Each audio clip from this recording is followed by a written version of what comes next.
बिस्मिल्लाहिर्रहमानिर्रहीम। अस्सलाम वालेकुम डियर 7th क्लास के स्टूडेंट आज के इस लेक्चर्स में हम एक्सरसाइज 4.3 करेंगे मैथमेटिक्स की। जो लास्ट लेक्चर्स था उसमें हमने एक्सरसाइज 4.3 का क्वेश्चन नंबर 4 तक कर लिया था, तो आज हम जो नेक्स्ट क्वेश्चन हैं वो करेंगे। स्टूडेंट आपसे गुजारिश की जाती है कि मेरे चैनल को सब्सक्राइब करें, बेल आइकन को क्लिक करें, वीडियो को लाइक करें, शेयर करें, कमेंट्स करें। Thank you very much. Exercise 4.3 में स्टूडेंट हम टैक्सेस के बारे में पढ़ रहे थे। तो लास्ट लेक्चर्स में मैंने आप लोगों को ये बता दिया था कि टैक्स की कितनी टाइप्स होती है। तो वहाँ पर हमने देखा था कि टैक्स की यूजुअली 2 टाइप्स होती है। जो इनडायरेक्ट टैक्स होते हैं उसकी 2 टाइप्स होती है। फर्स्ट जो टाइप होती है that is called property tax. तो लास्ट लेक्चर्स में मैंने आप लोगों को बताया था कि प्रॉपर्टी टैक्स क्या होता है। और सेकंड जो टाइप होती है दैट इज कॉल्ड जीएसटी, या इसको हम कहते हैं जनरल सेल टैक्स कहते हैं। जो प्रॉपर्टी टैक्स होता है स्टूडेंट, वो गवर्नमेंट जो टैक्स लेती है किसी प्रॉपर्टी के ऊपर, तो that is called property tax. जैसे किसी हाउस के ऊपर जो टैक्स लगता है तो that is called property tax. इसी तरीके से किसी प्लाजे के ऊपर जो टैक्स लगता है तो that is called property tax कहलाता है। अब यहाँ पर हमने ये देखना है कि जनरल सेल टैक्स क्या होता है। तो जनरल सेल टैक्स की जो शॉर्ट फॉर्म है वो है जीएसटी है। G for general, S for sale and T for tax होता है। जनरल सेल टैक्स क्या होता है स्टूडेंट, जब भी आप कोई प्रोडक्ट खरीदने जाते हैं तो मार्केट के ऊपर मार्केट में, तो उस जिस प्रोडक्ट को आप खरीदते हैं तो उस प्रोडक्ट के ऊपर 2 प्राइजेस लिखी होती है।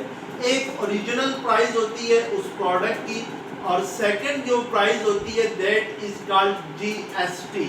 तो आपने क्या करना होता है, शॉपकीपर को जो ओरिजिनल प्राइस है प्लस जनरल सेल टैक्स है ये दोनों पे करने होते हैं।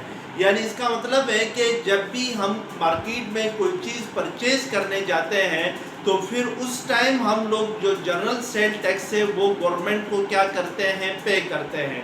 तो इट मीन्स कि जनरल सेल टैक्स की डेफिनेशन होगी, general sale tax charged at the time of purchase for certain goods and services. The tax is usually set as percentage. The tax is included in the price. यानी जो general sale tax होता है वो charge किया जाता है जब आप कोई गुड्स परचेज करते हैं या कोई सर्विसेज आपको दी जाती हैं तो उसके ऊपर जनरल सेल टैक्स लगता है।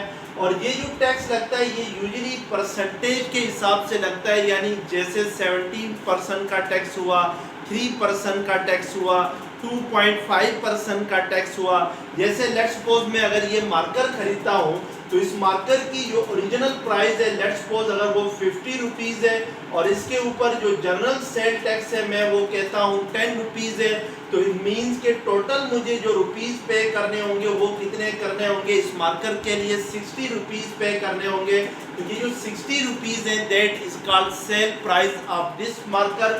तो इसका मतलब ये है कि जो जनरल सेल टैक्स होता है वो हमेशा किसके ऊपर लगता है, जब आप कोई गुड्स खरीदते हैं मार्केट से या आप कोई सर्विस लेते हैं। जैसे किसी होटल में जाते हैं तो वेटर जो सर्विस देता है तो उसके ऊपर भी आपके पास क्या लग जाता है, गवर्नमेंट टैक्स लगाती है। तो that is called general sale tax. तो इसका मतलब है कि कोई भी गुड्स खरीदते हैं तो उसकी जो सेल प्राइस होती है, यानी सेल प्राइस वो होती है जो कस्टमर जो है वो शॉपकीपर को पे करता है किसी प्रोडक्ट को बाई करने के लिए, तो that is called sale price. और ये जो सेल प्राइस होती है ये किसके इक्वल होती है, ओरिजिनल प्राइस। ओरिजिनल प्राइस वो प्राइस होगी जो फैक्ट्री या मैन्युफैक्चरर जो प्राइस देगी वो होगी, प्लस उसके ऊपर जो गवर्नमेंट जनरल सेल टैक्स लगाएगी। तो हमें ये दोनों पे करने होंगे, तब ये ओरिजिनल प्राइस प्लस जीएसटी किसके इक्वल हो, जीएसटी किसके इक्वल होगा, सेल प्राइस के इक्वल होगा। अब जो जनरल सेल टैक्स है स्टूडेंट ये गवर्नमेंट सेट करती है और ये परसेंटेज में सेट करती है। जैसे लेट्स सपोज अगर कोई भी प्रोडक्ट हो तो उसके ऊपर अगर वो कहती है कि 2.5% आपने जो है वो इसकी टैक्स देनी है, तो इसका मतलब है जो ओरिजिनल प्राइस है उसका 2.5% हमें क्या देना होगा, टैक्स पे करना होगा टू द गवर्नमेंट। ये याद रखें स्टूडेंट कि जो रेवेन्यू कलेक्ट करती है, जो पाकिस्तान की गवर्नमेंट है जो रेवेन्यू कलेक्ट करती है वो 70% जो है वो टैक्स टैक्स के ज़रिए क्या करती है, रेवेन्यू कलेक्ट करती है, तो जिसको आप कह सकते हैं जीएसटी, जनरल सेल टैक्स कहते हैं। अब क्वेश्चन नंबर 5 है एक्सरसाइज 4.3 का। Factory price of a bicycle is ₹10,000। Calculate the general sale tax at the rate of ₹16% and cell price of bicycle. यहाँ पे स्टूडेंट आपसे क्वेश्चन में कह रहा है कि एक बाईसाइकिल है जिसकी फैक्ट्री प्राइस है, फैक्ट्री प्राइस मींस के जो ओरिजिनल प्राइस है, जो फैक्ट्री उसको मैन्युफैक्चर करती है, वो उसके ऊपर कितनी प्राइस लगा रही है उसकी बाईसाइकिल की, वो 10,000 रुपीज़ लगा रही है। यानी फैक्ट्री प्राइस का मतलब है कि ओरिजिनल प्राइस ऑफ बाईसाइकिल वो किसके इक्वल है, फैक्ट्री प्राइस को आप in other words original price भी कह सकते हैं। तो ओरिजिनल प्राइस किसके इक्वल है, 10,000 रुपीज़ है, 10,000 रुपीज़ है। Calculate the general sale tax, आपने इसके ऊपर जीएसटी फाइंड करना है एट द रेट ऑफ 16%, यानी जो रेट है, जो परसेंटेज है जनरल सेल टैक्स का बाईसाइकिल के ऊपर, वो गवर्नमेंट ने कितना रखा है, 16% रखना है। तो रेट ऑफ जीएसटी क्या है आपके पास, ये जो सिंबल है स्टूडेंट, ये रेट को रिप्रेजेंट करता है। तो rate of GST is equal to 16% है। तो आपने जीएसटी यानी जो जनरल सेल टैक्स होगा वो कितना होगा ये फाइंड करना है फर्स्ट स्टेप में। और सेकंड आपने सेल प्राइस ऑफ बाईसाइकिल यानी उस बाईसाइकिल की सेल प्राइस क्या होगी ये फाइंड करनी है। तो यानी हमने दो चीज़ें फाइंड करनी है, जीएसटी फाइंड करना है और सेल प्राइस फाइंड करना है। अब जीएसटी क्या है, जीएसटी मींस कि जनरल सेल टैक्स क्या होता है कि वो आपके पास 16% of factory price of bicycle होगा, यानी जो परसेंटेज रखा है of factory price of bicycle, वो क्या है, परसेंटेज क्या है जीएसटी की जो गवर्नमेंट ने मुकर्रर की है वो 16% है। तो हमने इसका मतलब होता है कि 10,000 का 16% हमें टैक्स क्या करना होगा, पे करना होगा। तो हम यहाँ पे ये देखेंगे कि 10,000 का 16% क्या होता है, यानी 16% ऑफ फैक्ट्री प्राइस क्या होगी ये हम चेक करेंगे। तो ये 16% ऑफ फैक्ट्री प्राइस को किसके इक्वल है, 10,000 के इक्वल है। तो इट मीन्स कि आपका मतलब होता है कि आपने क्या करना है, मल्टीप्लाई करना है आप मीन्स। अब 16% ऑफ 10,000 निकालते हैं तो हमारे पास जीएसटी आ जाएगा यानी जनरल सेल टैक्स आएगा।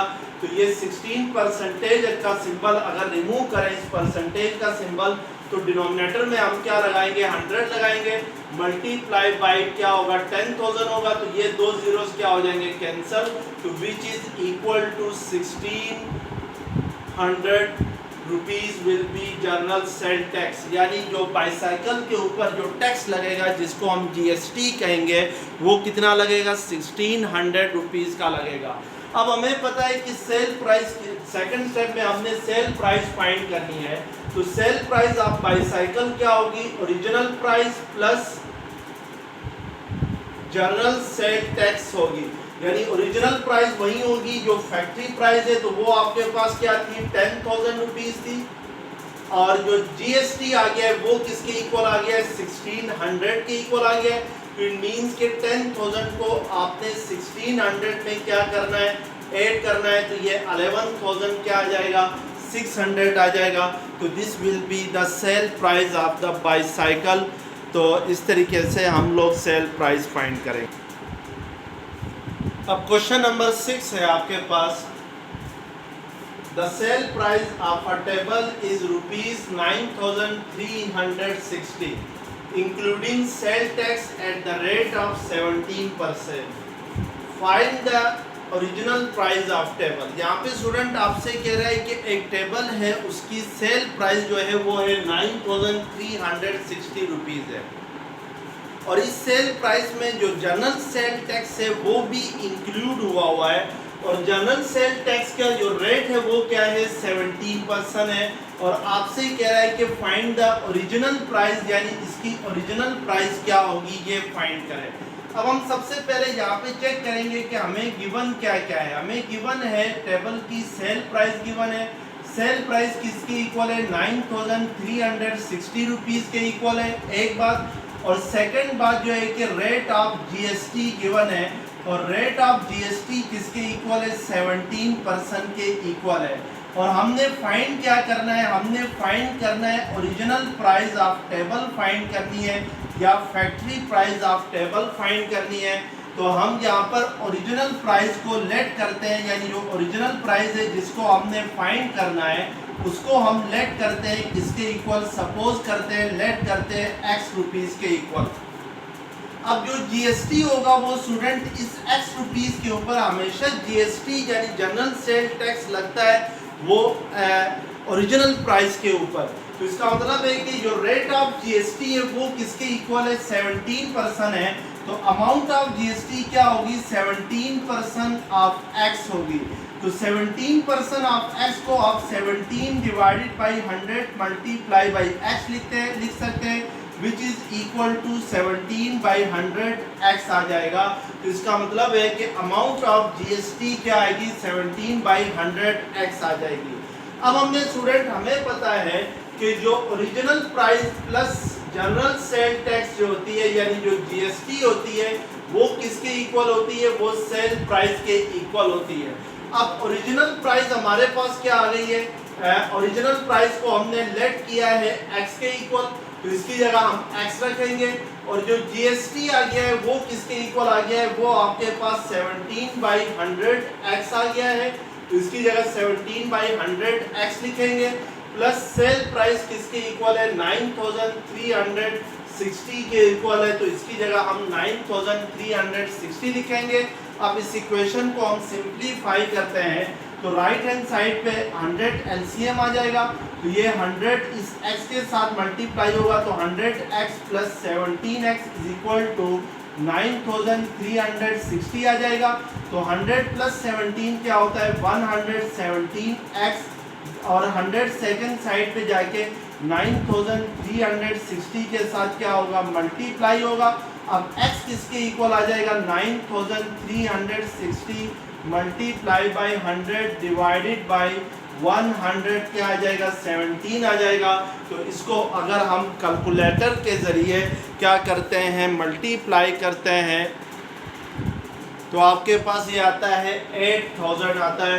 तो इट मीन्स के x को हमने क्या लेट किया था, x को हमने लेट किया था ओरिजिनल प्राइस। तो इट मीन्स के जो ओरिजिनल प्राइस ऑफ टेबल होगी वो किसके इक्वल होगी, वो 8000 के इक्वल होगी। तो इस तरीके से हम क्या करेंगे ओरिजिनल प्राइस फाइंड करेंगे ऑफ टेबल।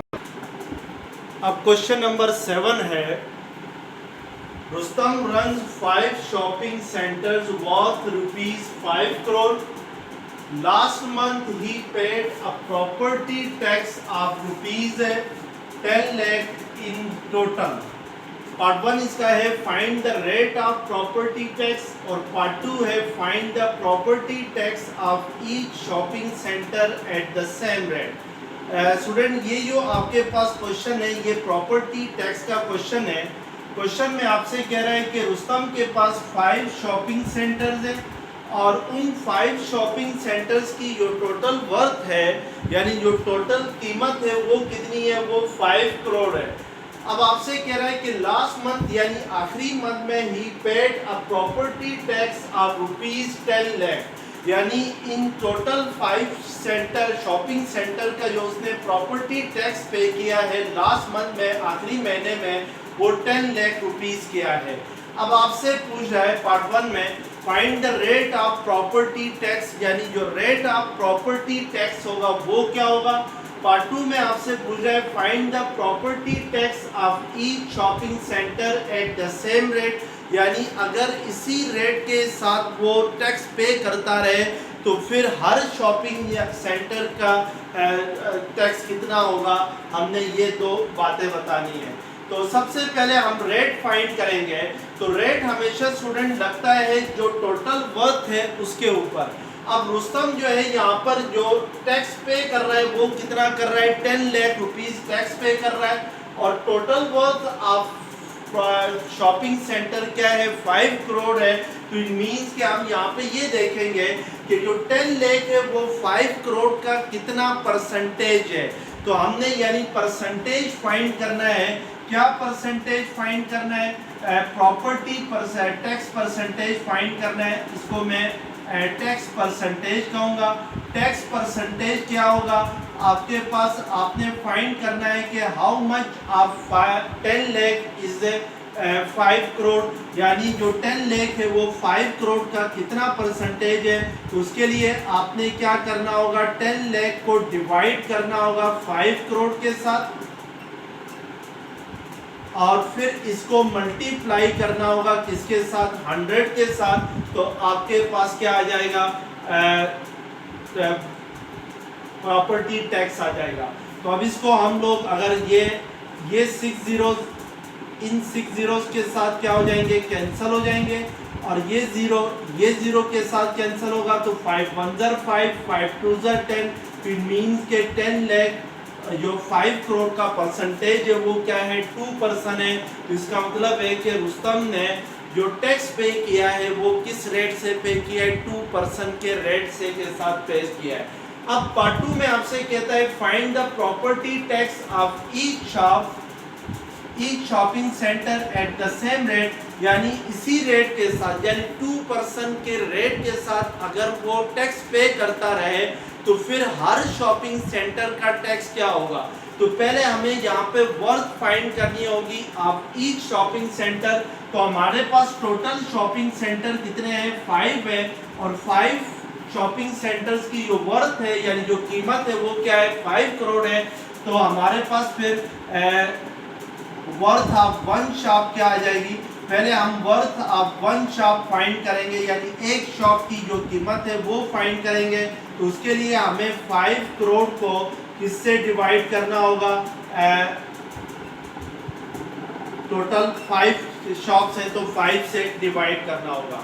तो ये 5 1 5, तो इट मीन्स कि ये आपके पास आ जाएगी 1 करोड़ आ जाएगी। तो इसका मतलब है कि एक दुकान की जो कीमत है, एक शॉप की जो कीमत है वो क्या है? 1 करोड़ रुपीस है, यानी 1 crore rupees is the worth of one shop है। अब उसने अगर 2% के हिसाब से टैक्स पे करना है तो वन शॉप की जो कीमत है वो हमारे पास क्या आ गई है? 1 करोड़ आ गई है। तो हम ये देखेंगे कि 1 करोड़ का 2% कितना होगा। इट मीन्स कि हम property tax of one shop किसके इक्वल होगा? Tax of one shop is equal to होगा 2% ऑफ 1 करोड़ के इक्वल होगा। तो हम 2% ऑफ 1 करोड़ फाइंड करेंगे तो हमारे पास टोटल टैक्स आ जाएगा। तो 2% ऑफ 1 करोड़ फाइंड करने के लिए 2 डिवाइडेड बाई 100 मल्टीप्लाई बाई क्या आ जाएगा? 1 करोड़ रुपीस आ जाएगा। तो ये 2 जीरोस कैंसिल हो जाएंगे। 2 को अगर हम इसके साथ मल्टीप्लाई करते हैं तो ये जीरोस है 1 2 3 4। तो ये आपके पास 1 2 3 4, तो इकाई दाई सैकड़ा हज़ार 10,000 लाख 2 लाख रुपीस क्या करेगा? वो हर शॉप के पीछे टैक्स पे करेगा। तो इस तरीके से हम लोग टैक्स फाइंड करेंगे।